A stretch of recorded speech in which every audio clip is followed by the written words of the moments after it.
welcome back to another exclusive interview with PW Mania. My name is Scott Mitchell, and with me today is my guest, Colby Corino. How are you doing, Colby? I'm doing great today. How are you, Scott?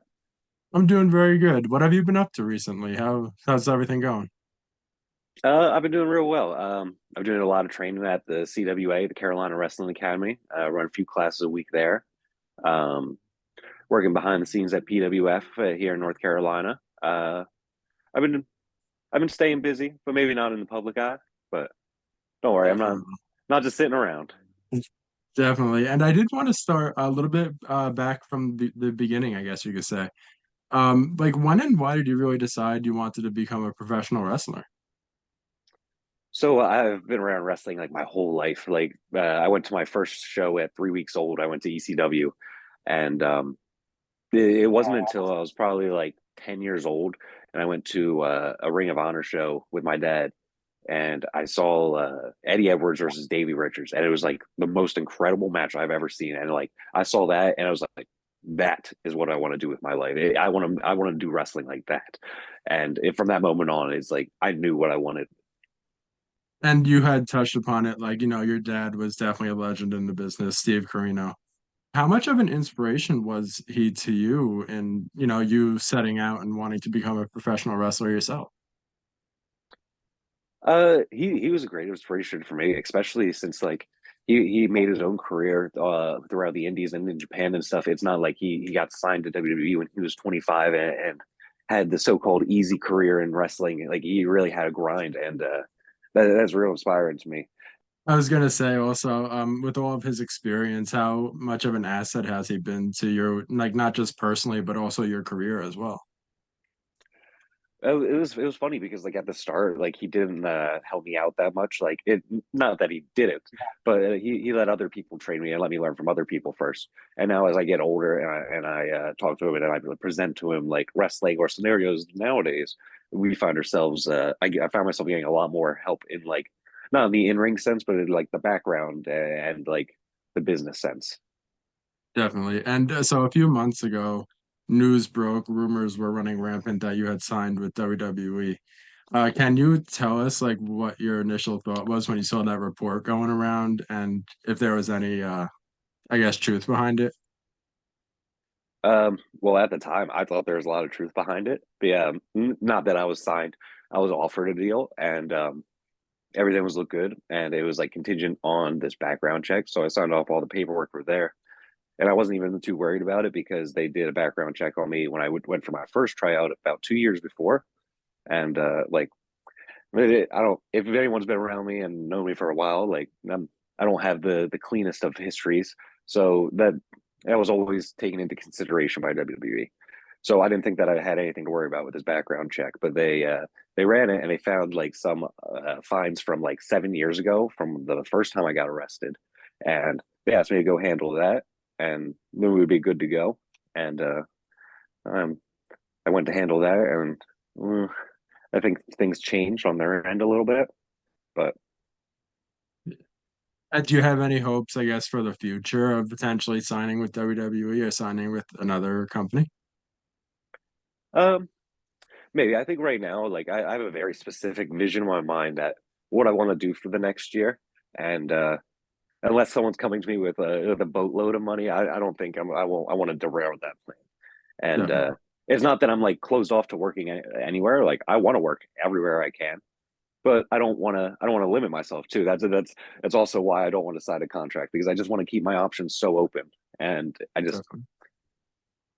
and like the door of WWE, like I know it's not shut, but I just there's some things I want to do on the indies first. I think the indies need a little something right now.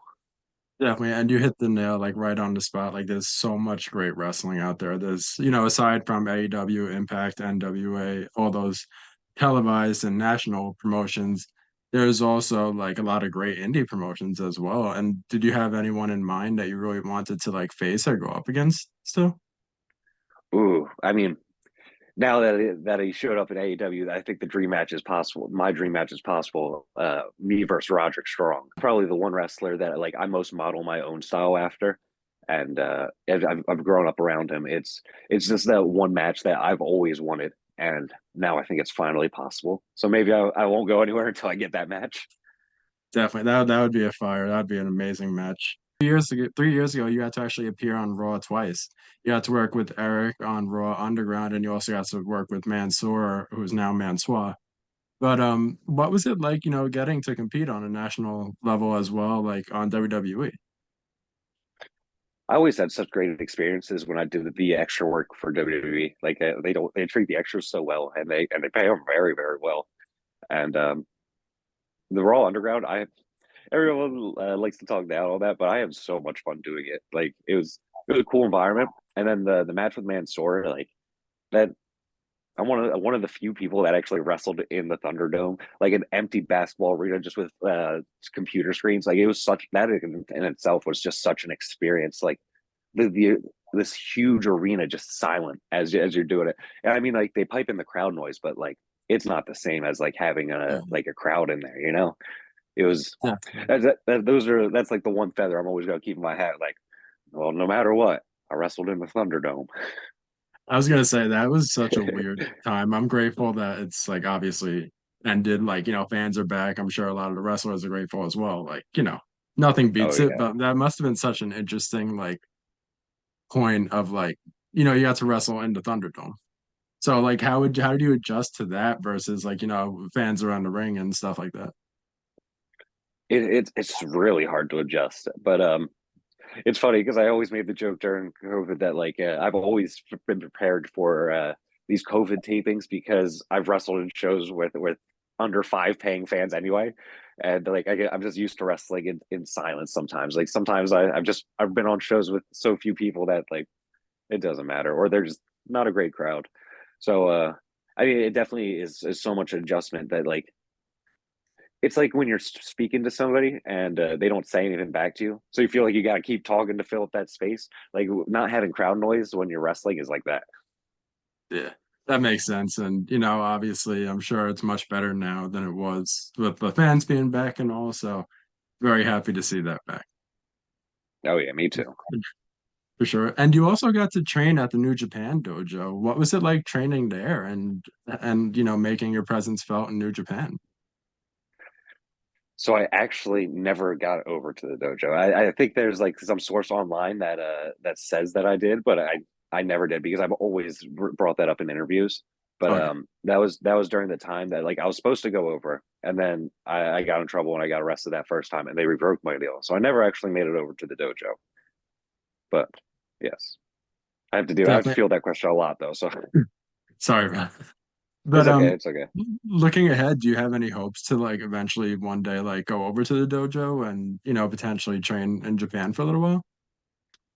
Um, I would love to go over. Maybe not as part of the dojo now. I feel like I'm a lot. That was like 7 or 8 years ago. I think I've grown a lot as a wrestler there. I think I'd fit in on the main roster, and I'm not trying to like toot my own horn or anything, but I don't know. You need a certain level of ego, and I think I'd be able to fit in any promotion nowadays. Really. Definitely. And from a personal standpoint, where I actually first saw you was Ring of Honor, and I feel like I'd be remiss not bringing up your time in Ring of Honor. Did you have any favorite memories back from your time there? Oh man, I it's probably the funniest one. It was I always like I always make a reference to my friends. I'm like, yeah, well, IWGP champion has given me a German suplex on the full floor because Evil gave me a German suplex on the floor in Ring of Honor when he was Watanabe, and that maybe might not be my favorite memory of Ring of Honor. That might be one of the funniest ones though. But I just getting to work with so many talent in Ring of Honor. Like before every show, I would just get in the ring, and whoever would be warming up or there, I would ask them to wrestle around with me and try to learn from them. And like so many guys would just open themselves up to me, like Chris Hero, Claudio Castagnoli, Roderick Strong, Cedric Alexander. Like I've gotten to learn from so many great people that like I probably have to lump it in. Like that's my favorite memory. It's not one memory, but it's a ton. Definitely. And obviously Ring of Honor got brought back under Tony Khan, under new tutelage, but have you been keeping up with it or were you more of like an OG Ring of Honor guy?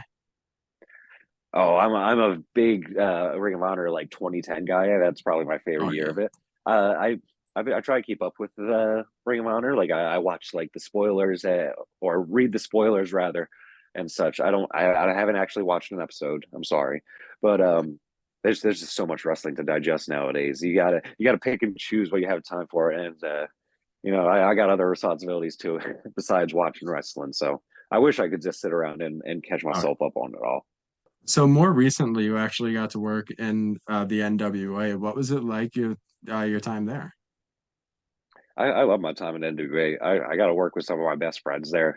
Um, like it's and the locker room was like just a great environment. It really just felt like everyone was on the same page for the most part. Like probably like 99% of people were on the same page. You always get a bad apple once in a while, but and it's everyone's there is just focused on making a good wrestling product, and it seems like there's a lot of ego that has been removed that in other places there it is there, and it's I really it was such a great time for me. Like I feel like I've learned so much, and I've gotten to teach a lot of people there too. Like it was a good dynamic. Definitely. And your time there has obviously come to an end. Was there a specific reason that you didn't resign, or was it more like they didn't want to resign? We had a great relationship. It was I didn't resign because I was trying to go to WWE, and I was trying to get the process started with there, and I was just under contract, so I wasn't legally allowed to do that until I unsigned, and everything was all good. It's not like I burned the bridge on the way out.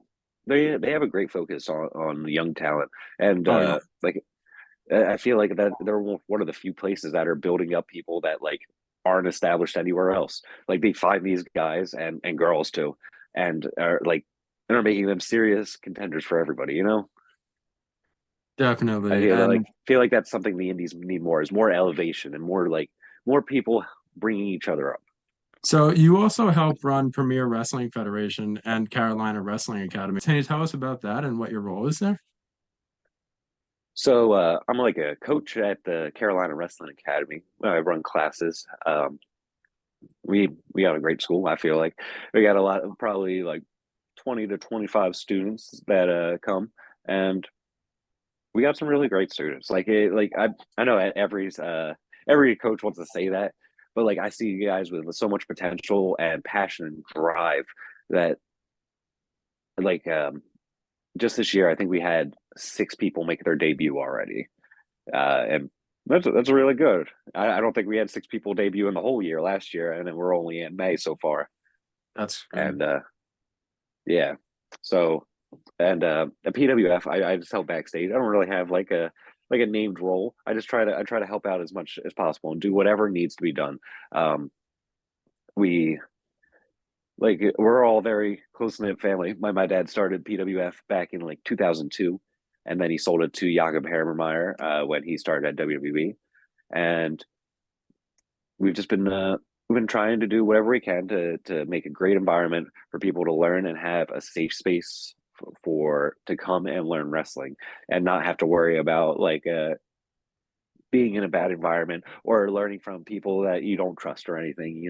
Like we want to set these kids up for success and then push them off in the world. We don't want to just trap you out of wrestling school and keep you here forever. We put a lot of our stuff on YouTube, so if you don't subscribe to IWTV, you got no excuse not to watch. I love IWTV. I don't have a lot of subscriptions, but IWTV is probably one of my favorites for sure. Oh, I agree. It's probably there's some serious contenders with Fight Plus and like Title Match now, but I still think it's still the top indie streaming network. So what are your hopes for the future, I guess you could say? Um, I guess my goal for has always been just to make enough money for my family through wrestling, through doing what I love to do, and just so it doesn't matter where I work or anything. I just as long as I can wrestle and as long as I can put food on the table, then I'm happy. And as long I got a good thing going with the CWA. I love coaching and I love helping these kids, and I love the freedom of indie wrestling too. I think I got some real cool stuff that I can't really share right now, are already on the horizon. But it's gonna be I'm gonna have a cool year. I feel like. Definitely, and I'm looking forward to it for sure. So is there any message that you can send or that you can say to your fans? Ooh, so if you have been invested in the journey of Colby Corino up until this point, I just want you to know that everything you see him now is about to get turned up to 78 because we are going crazy from here on out. And I'm on a whole nother level in best shape of my life. And I feel like I say that once every 3 months, but it's true. I promise it's true. And we're going to have a really, really fun time soon. Thank you again, Colby Carino, for coming on. No problem. Thanks for having me.